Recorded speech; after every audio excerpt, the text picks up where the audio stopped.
bonjour, je me présente Francis Dubreuil, directeur général de la municipalité de Saint-Luc-de-Vincennes.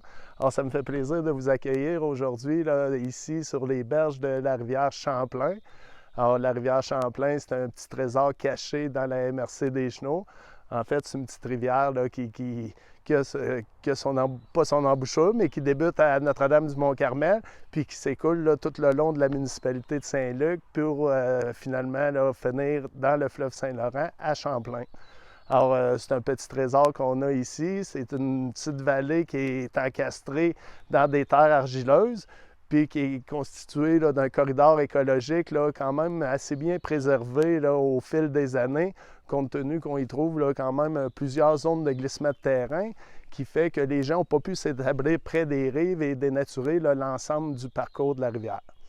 Alors, c'est une petite rivière qui est quand même riche en diversité là, écologique et en biodiversité, là, autant animale que floristique. Au niveau des potentiels écologiques de la rivière, ce qui est intéressant, c'est qu'on a une petite espèce de poisson qui est une espèce en péril qui s'appelle le dard des sables, alors, qui a été identifié à différents endroits dans la rivière suite à des pêches expérimentales là, faites par des biologistes du ministère de la Pêche et Océans Canada et du ministère de la Faune du Québec.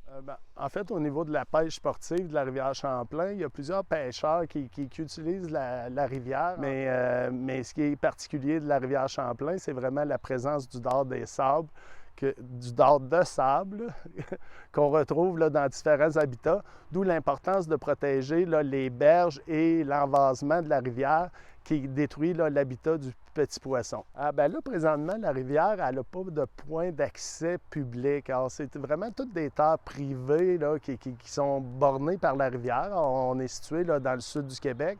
Alors, c'est sûr qu'il n'y a pas de territoire public qui donne accès à la rivière.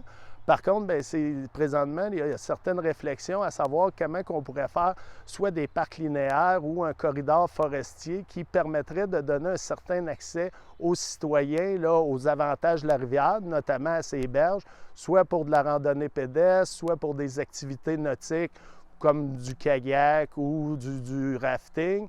Et il y aurait aussi des activités hivernales là, de sentiers linéaires, soit en raquettes, ski de fond, ou pourrait même éventuellement avoir une piste de traîneau à chien.